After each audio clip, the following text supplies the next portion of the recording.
요한복음 14장 27절 말씀을 함께 읽겠습니다. 평안을 너희에게 끼치노니 곧 나의 평안을 너희에게 주노라. 내가 너희에게 주는 것은 세상이 주는 것과 같이 아니하리라. 너희는 마음에 근심하지도 말고 두려워하지도 말라. 아멘. 아프리카 드넓은 초원에 보면 평온하게 풀을 뜯어먹고 있는 얼룩말들이 있습니다. 언뜻 볼 때는 평안하게 보이지만 사실 이런 얼룩말들은 늘 사자와 같은 아프리카 맹수들의 먹잇감이 되기가 쉽습니다. 그래서 평온하게 풀을 뜯다가도 갑자기 굶주린 맹수가 들이닥치면 사력을 다해 도망가야 합니다. 안 그러면 잡혀서 죽기 때문입니다. 이때 얼룩말의 스트레스 지수를 측정해 봤는데요. 갑자기 급상승할 뿐 아니라 모든 신경과 장기의 기능이 오직 도망과 생존에만 집중한다는 것을 보여줍니다. 그렇게 해서 살아남은 얼룩말은 언제 쫓겼냐는 듯이 조금 전의 위기를 모두 잊고 다시 평온하게 풀을 뜯는 것입니다. 왜 좀 더 일찍 알고 도망치지 않았을까? 이런 후회를 하거나 자책하지도 않고 또 앞으로 닥칠 그와 같은 위기에 대해서 불안해하지도 않고 그저 무심하고 평안하게 풀을 뜯고 있는 것입니다. 그런데 인간은 그렇지가 않습니다. 우리는 이전에 겪었던 위기를 잊어버린다는 것이 쉽지 않습니다. 그래서 조금만 유사한 위기가 발생하면 그때 내가 겪었던 그 고통과 고난이 갑자기 더 부가되어지면서 현재의 고난을 도저히 이길 수 없다라고 하는 불안함과 두려움에 쌓일 때가 많습니다. 왜 좀 더 준비하지 못했을까? 그런 후회들을 하느라고 앞으로 이 문제를 어떻게 풀어야 할 것인가를 기대하기보다는 그것을 준비하기보다는 대처 방안을 내기보다는 왜 그랬을까? 왜 그렇게 하지 않았을까? 왜 이런 상황이 되었을까? 원망하고 불평하며 보내는 시간이 더 많다라고 하는 것입니다. 요즘은 코로나19로 우리 모두가 힘든 시기를 보내고 있습니다. 코로나19에 걸릴까 봐 불안함에 휩싸여 있는 거죠. 확진자가 현격하게 줄었음에도 불구하고 여전히 과민하게 반응하며 극도의 불안과 두려움을 느끼는 분들이 의외로 많다고 합니다. 코로나19 확산으로 사회적 거리 운동이 장기화되다 보니까 불안함과 우울함을 호소하는 분들이 늘었습니다. 이른바 코로나 블루라고 일컬었죠. 코로나 블루는 코로나19와 우울한 기분을 뜻하는 영어 단어 블루가 합쳐져서 만들어진 신조어인데요. 보통 정신의학에서 포스트파티움 블루라고 해서 우리 산모들이 아기를 놓고 난 다음에 경험하게 되는 우울한 기분을 뜻하는 이러한 의미로 코로나19 사태에서도 이와 비슷하게 사람들이 겪고 있는 이 우울증과 불안함을 코로나 블루라는 말로 이렇게 표현한 것 같습니다. 이 코로나 블루는 의학적인 질병이라기보다는 사회 현상에 따른 심리적 증상에 가깝습니다. 코로나19 사태가 발생하고 매일 숨가쁘게 발송되는 경고 문자나 코로나19와 관련된 뉴스는 우리가 작은 기침을 할 때나 재채기 같은 증상만 있어도 내가 코로나 바이러스에 감염된 거 아닌가? 라는 건강 염려하는 그런 불안한 증상을 보인다는 것입니다. 코로나 블루는 의학적 진단이 따로 있는 건 아니지만 감염병 유행에 대한 불안이나 우울감의 호소라고 볼 수 있습니다. 이때 신체적인 증상도 동반을 하죠. 스트레스 증상에서 나타나는 신체 증상으로 불면증이나 식욕감퇴, 소화불량, 두통, 어지럼증, 답답함 이런 것들이 나타나는데요. 코로나19 사태가 장기화되면서 대다수의 사람들이 이른바 코로나 블루를 겪고 있다는 말이 나오고 있는 것도 우울증이나 이 불면증이나 또는 불안장애나 이런 것은 이름은 달라도 결국은 우리의 내적 평안이 깨어진 상태를 보여준다고 할 수 있습니다. 모든 질병의 근원은 마음의 평안을 잃어버리는 데서 비롯된다고 할 수 있습니다. 그리고 그 증상의 가장 대표적인 증상이 바로 이 불안을 느끼는 것입니다. 이것을 심신상관이다 이렇게 표현하는데요. 육체와 심리 활동은 서로 상호작용이 있다라는 의미입니다.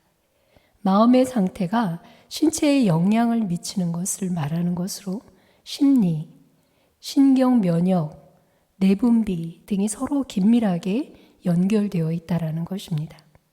이를테면 마음의 걱정이 쌓이면 식욕이 없어지고 또는 놀라거나 무서운 일을 당하게 되면 가슴이 두근거리고 혈압이 올라가는 것 같은 것을 말하는 것입니다. 이처럼 마음의 불안, 긴장, 여러 가지 심리적 동요가 생겼을 때 생리적으로 신경계와 내분비계에 영향을 미쳐 신체의 기능을 크게 바꿔놓는 경우가 생길 수 있다는 것입니다. 이 닥터 울프의 연구에 의하면 불안감은 위장 내의 혈액순환 및 위운동을 급작스럽게 증가시키고 위액 분비를 현저히 증가시킴으로써 불안한 불필요한 위액 분비로 인해 위벽을 손상시키고 소화장애, 위염, 위궤양 등을 일으킨다라고 합니다. 이처럼 불안은 마음의 안정을 찾지 못하고 어떤 일이 걱정되어서 늘 마음이 긴장되고 편치 못하고 초조하고 이런 감정이 압박을 당하다 보니까 불안은 스트레스를 일으키고 또 이 스트레스가 불안을 계속 가중시키는 것이죠. 일반적으로 우리가 불안과 공포를 혼동하는 경우가 있는데요. 공포는 특정 대상에 대한 두려움이고요.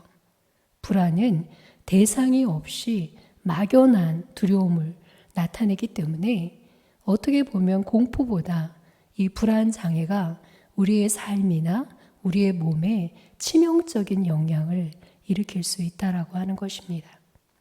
몇 해 전에 정영돈 씨가 이 불안 장애를 호소하면서 방송을 일시적으로 중단한 적이 있는데요. 그 후에도 이경규 씨라든지 김장원 씨, 김구라 씨 이런 분들이 자신들도 이 불안 증세가 좀 심하다 이런 표현들을 한 적이 있습니다. 불안은 어떻게 보면 우리 모든 사람들에게 공통적으로 가지고 있는 불안은 있습니다. 하지만 그 불안이 지나쳐서 비정상적인 그러한 형태의 불안으로 될 때 그것은 불안 장애가 되고 그 불안 장애가 지속되다 보면 우리의 심신을 혼돈시키고 여러 가지 상황에 어려움을 가져온다라고 하는 것입니다.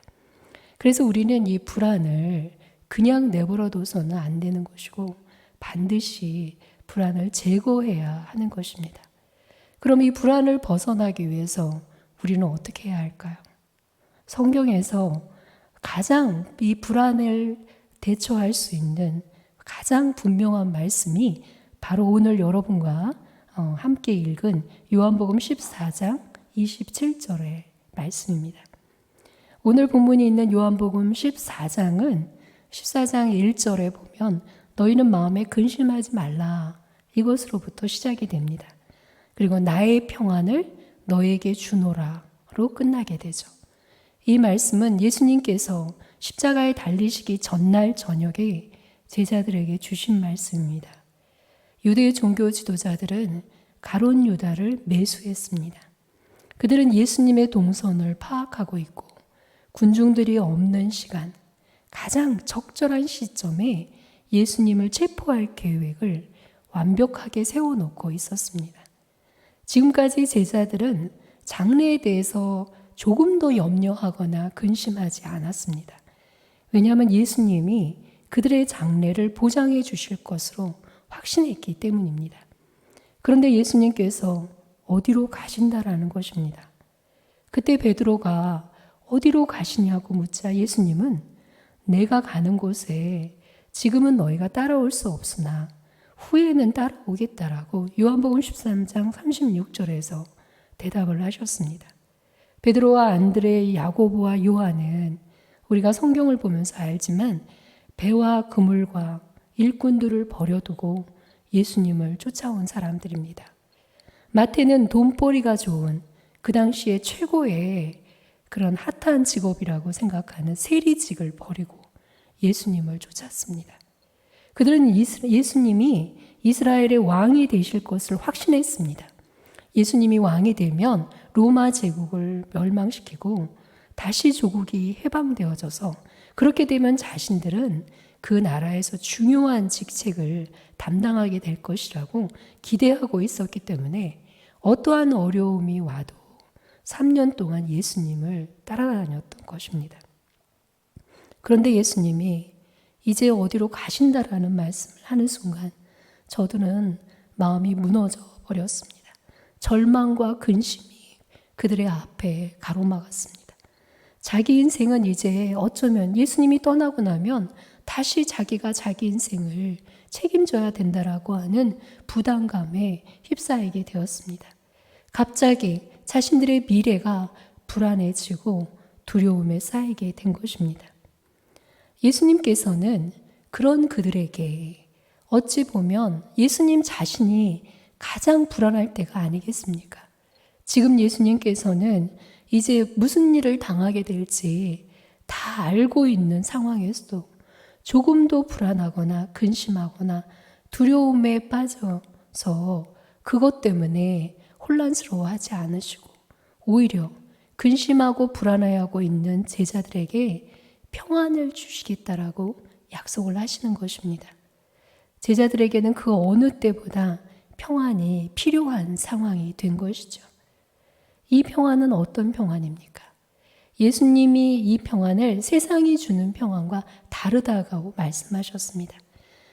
오늘 본문에 보면 내가 너희에게 주는 것은 세상이 주는 것과 같지 않다 이렇게 말씀하셨습니다. 예수님이 주시는 평안은 세상에서 얻을 수 있는 평안이 아니라는 것입니다. 세상이 주는 평안은 어떤 평안입니까? 주로 외부에서 오는 평안일 경우가 많습니다. 그것은 어떤 조건이 갖춰졌을 때 평안하다고 느끼게 합니다. 예를 들면 경제적으로 안정된 상태에 이르렀을 때 우리는 그런 표현을 쓰죠. 아유, 별 걱정 없어요. 그냥 평안해요. 또는 질병이나 사고가 없을 때도 우리는 평안하다라고 생각합니다. 사람들이 나를 인정해 줄 때, 인간관계에 문제가 없을 때 우리는 평안하다 그렇게 생각합니다. 이런 것들은 모두 소극적인 의미에서 평안입니다. 외부의 조건이 우리를 평안하게 한다라고 생각하는 것입니다. 하지만 이런 외적인 조건들이 사라지고 난 후에도 우리는 그 평안이 지속될까요? 그러나 주님께서는 내가 주는 평안은 이런 세상의 평안과 다르다라고 말씀을 하시는 것입니다. 그것은 어떤 상황과 조건에서 생기거나 없어지는 그런 평안이 아니라는 것입니다. 이것은 적극적인 평안입니다. 이 평안을 성경은 살롬이라고도 말하고 또 에이레네라고도 말합니다. 이 평안은 모든 근심과 고난을 소화해버리는 그런 평안입니다. 조건과 상황이 주어져서 평안한 것이 아니라 평안함이 있기 때문에 모든 조건과 상황을 지배하고 다스릴 수 있는 것입니다. 예를 들면 우리 누가복음 1장에 마리아를 한번 생각해 볼까요? 마리아는 처녀로 임신할 것이라는 소식을 들었습니다. 그런데 천사 가브리엘이 와서 뭐라고 말합니까? 우리 누가복음 1장 28절에 보면 은혜를 받은 자여 평안할지어다 주께서 너와 함께 하시도다. 여러분 그렇습니다. 이것이 진정한 평안입니다. 가장 어쩌면은 처녀가 잉태하여 이제 돌에 맞아 죽을 수밖에 없는 그런 끔찍한 상황인데도 불구하고 이러한 처지의 마리아에게 천사는 하나님께서 너와 함께 하시기 때문에 평안할 것이라고 말하는 것입니다. 많은 믿음의 사람들을 보면요, 위기 가운데서도 불안해하거나 두려워하지 않았습니다. 그들은 모든 상황에서 평안을 누렸고 그 평안으로 그 모든 고난을 이길 수 있었습니다. 세상에서 조금만 어려움이 있어도 생명을 포기하겠다라는 사람들의 문제가 무엇입니까? 그것은 그들에게 평안이 없기 때문입니다. 세상 환경과 상황 때문에 마음은 혼란에 빠졌고 극도의 불안감에 쌓이다 보니까 더 이상 살 수 없다라는 그러한 상황까지 가는 것입니다. 평안을 잃어버리면 모든 것이 끝난 것처럼 극도의 불안감에 시달릴 수밖에 없습니다. 이래서 우리는 세상이 주는 평안으로 진정한 평안을 누리며 살 수가 없는 것입니다. 우리에게는 하나님께서 주시는 평안이 필요합니다. 주님께서 주시는 평안은 모든 근심과 염려를 다 극복할 수 있게 해주시는 그런 평안입니다. 위기 가운데서도 누리게 되는 평안이라는 거죠. 적들의 공격 앞에서도 누리고 조롱과 아픔 속에서도 간직한 이러한 평안이 바로 주님께서 주시는 평안인 것입니다. 절망한다면 마리아처럼 해야 하지 않겠습니까? 생명을 포기한다면 마리아와 같은 여인은 어떻게 해야 합니까? 그러므로 우리는 하나님께서 주시는 평안을 누려야 지금 같은 이러한 코로나19 사태에서도 또 앞으로 닥쳐오게 될 예측할 수 없는 수많은 상황 속에서도 우리는 그것을 극복할 수 있는 힘을 기를 수가 있는 것입니다. 그런데 우리는 이런 말씀 들으면 금방 이런 생각을 하게 됩니다. 에이, 그게 무슨 평안이에요. 그런 건 평안이 아니잖아요. 위기 가운데 평안이 있다는 말은 그냥 오기로 견디라는 거잖아요. 이렇게 말하는 사람들이 있습니다. 그래서 그런 말에 더 이상 귀를 기울이려고 하지 않습니다. 하지만 주님께서는 곧 자신이 죽음이 임박한 상황에서도 제자들에게 평안을 주시겠다고 말씀하시고 그 평안을 누리라고 말씀하셨습니다.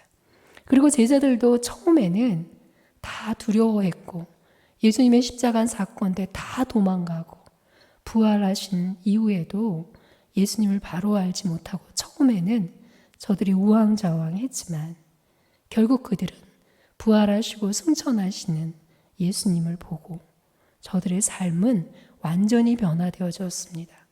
무수한 압박과 고난과 또 순교의 위기 앞에서도 저들은 두려워하지 않고 이 진정한 하나님이 주시는 평안을 누릴 수 있었다라는 것입니다.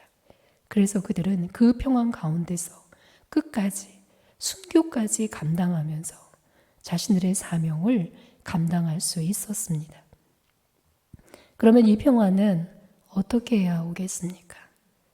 우리가 일상생활을 해결하기 위해 여러 가지 문제에 부딪힐 때 우리가 어떻게 합니까? 요즘 저는 상담 요청이 굉장히 많습니다. 근데 제가 하고 있는 일들이 워낙 많다 보니까 지금 그분들이 원하는 시간에 그렇게 상담을 해주기가 어려운 그런 상황이 될 때가 많은데요. 사람들이 왜 상담을 합니까? 자신의 문제를 자기가 해결할 수 없고 굉장히 혼란스럽고 힘들기 때문에 누군가의 도움이 필요한 것입니다. 뭔가 이러한 상황들을 잘 이해하고 잘 풀어줄 수 있는 사람들을 찾는 것입니다. 요즘 교회들은 혼란에 쌓였습니다. 갑자기 온라인 예배가 바뀌면서 많은 교회들이 지금 이 방송이라는 영상으로 실시간 방송을 해야 하는 이러한 상황에 놓였습니다. 그러다 보니까 각 교회들마다 방송 장비가 갖춰져 있지 않거나 여러 가지 상황이 준비되어 있지 않는 교회들은 너무나 힘든 시간을 보내고 있는 것입니다. 거기다가 컴퓨터를 전혀 다뤄보지 않은 그런 사람들은 이 방송을 해나갈 수가 없는 상황이 되다 보니까 방송을 하는 다른 교회의 방송을 보고 예배를 드려라, 이런 상황까지 벌어지게 되었습니다. 여러분, 우리가 이렇게 갑자기 상황이 바뀌었을 때 그 교회 안에 한 명이라도 이 방송과 이런 것들을 잘 할 수 있는 사람이 있다면 얼마나 많은 이 위기 상황들을 이겨낼 수 있겠습니까? 여러분, 우리가 오늘 이 본문에서 읽지는 않았지만 예수님께서 제자들에게 평안하라고 하신 이유는 제자들을 고아처럼 홀로 내버려 두겠다고 하신 것이 아니지 않습니까? 예수님께서는 성령을 보내주셔서 내가 너희들에게 한 말을 생각나게 하고 또 너희들이 힘들고 어렵고 위기 상황에서도 언제든지 가르쳐서 그 길을 알려주실 거라고 말씀하지 않으셨습니까? 성령께서 우리와 함께 하시기 때문에 우리는 지금도 또 제자들도 그 위기 상황 속에서도 그것을 극복할 수 있었던 것입니다. 그런데 문제가 무엇입니까? 성령이 우리와 함께 거하심에도 우리가 그 성령님께 여쭤보지 않는다라고 하는 것입니다. 성령께 여쭤보지 않는 것입니다. 기도하지 않는 것입니다. 이번에 코로나19 사태로 인해서 사람들이 사회적 거리두기로 집 안에 있다 보니까 아주 재밌는 풍경이 발생을 했더라고요. 요즘 계속 이 트로트 열풍이 불면서 사람들이 모든 시간을 그 트로트를 보는 데다가 빠져서 보내는 경우가 많다라고 합니다. 또 게임 산업도 급속하게 성장하면서 그거 게임에 매달려서 시간을 보내는, 다시 말하면 나의 미래를 위해서 코로나19가 지나가고 난 이후에 우리의 삶이 어떻게 달라져야 하고 어떻게 적응해야 되고, 지금 이렇게 어떤 신문에 보니까 아주 비극적인 기사를 썼더라고요. 하루에 SK 기업 하나가 사라질 정도로 그렇게 폐업이 늘어나고 있다, 이런 기사가 나왔더라고요. 앞으로 이러한 경제 상황이 지금 우리 가정에는 그런 일이 없다고 해서 우리한테는 그런 문제가 안 일어날까요? 여러분, 그렇지 않습니다. 우리는 공동체입니다. 우리는 한 사람이 잘못되면 여러분, 우리가 이번에 모든 사람들에게 영향을 미치게 되어 있는 것입니다. 우리 이번에 한 나라의 문제가 아니라는 것을 코로나19 사태를 통해서 보지 않았습니까? 지금 여러분, 이 경제는 단순한 지원금으로 해결될 수 있는 그런 사태가 아니라는 것입니다. 지금 여러분, 세계 각국의 증시들도 지금 날마다 널뛰기를 하고 있고, 또 그 여태까지 투자를 하던 사람들도 앞을 전혀 예측할 수 없기 때문에 정말 우리가 알고 있는 그런 워렌 버핏이나 이런 투자자들은 지금은 모든 투자를 멈추고 앞으로 일어날 상황에 대한 대비를 하고 있다고 합니다. 그런데 여러분, 이런 때 예배도 제대로 드리기 어렵고 이렇게 상황도 혼란스럽고 앞으로 어떤 상황이 올지도 알 수 없는 상황에서 우리가 이렇게 맹 놓고 하루하루를 보낸다면 어떻게 우리가 하나님이 주시는 평안을 누리며 살아갈 수가 있겠습니까? 조금만 위기가 와도 우왕좌왕하고 혼란에 빠져서 감당하기 어렵다고 아우성치지 않겠습니까? 지금은 그 어느 때보다도 하나님이 주신 평안이 필요합니다. 하나님이 주신 평안을 누리려면 우리는 성령님의 인도하심을 받아야 됩니다. 지금은 준비해야 합니다. 코로나19 사태라고 맹놓고 있을 때가 아니라 지금은 기도하면서 포스트 코로나가 지난 이후에 우리의 삶이 어떻게 바뀌어야 할지, 또 앞으로 또 이보다 더 감당하기 어려운 그런 사태들이 다가올 때 우리가 어떻게 대응해야 할지 지금은 준비할 때라는 것입니다. 그래서 우리는 지금은 그 어느 때보다 기도해야 합니다. 지금은 기도하며 성령님의 인도하심을 날마다 세밀하게 받아야, 그리고 지금부터 준비해야 우리는 하나님이 주신 평안으로 세상이 어떤 모습으로 바뀐다 할지라도 그 속에서 능히 감당하고 이겨낼 수 있는 그런 삶을 살 수 있다라고 하는 것입니다. 여러분, 오늘 이 예배에 나오신 여러분, 지금도 방송을 통해서 예배를 보고 계신 분들, 여러분들에게 부탁드리고 싶습니다. 지금은 기도할 때입니다. 우리가 기도해야 합니다. 우리가 나라와 민족을 위해 기도해야 되고, 우리가 우리 교회들을 위해서 기도해야 되고, 우리가 우리의 가정을 위해서 기도해야 되고, 특별히 여러분의 자녀들을 위해서 기도해야 합니다. 여러분의 자녀들에겐, 우리들의 후손들에겐 지금 그 어느 때보다 기도가 필요합니다. 우리 아이들은 이 상황 속에서 계속 살아야 됩니다. 우리가 남은 시간보다 그 아이들이 살아갈 시간들을 생각해 보십시오. 우리가 그들을 위해서 준비해 줄 수 있는 것, 우리가 그들을 위해서 대비해 줄 수 있는 건 재산이 아닙니다. 우리가 그들을 위해서 준비해 줄 수 있는 건 그들에게 명예를 주는 것이 아닙니다. 이제 그들이 어떠한 위기 상황에도 평안을 누리며, 하나님이 주신 평안을 누리며 살 수 있도록 그들에게 진정한 평안이 주어질 수 있게 우리는 기도해야 하는 것입니다. 그것을 준비시켜 주어야 합니다. 오늘 이 예배에 나오신 여러분들, 또 지금도 방송을 통해서 예배를 보고 계신 분들, 여러분들에게 부탁드립니다. 지금 우리가 기도해야 합니다. 지금 우리가 성령님의 인도하심을 받아야 됩니다. 지금 우리가 준비해야, 우리 그리스도인들이 준비해야 앞으로 이 어렵고 위기 상황에서도 그것을 극복할 수 있고, 우리의 다음 세대들에게도 좋은 세상을 물려줄 수가 있는 것이 아니겠습니까? 우리 이 시간 한번 기도하겠습니다.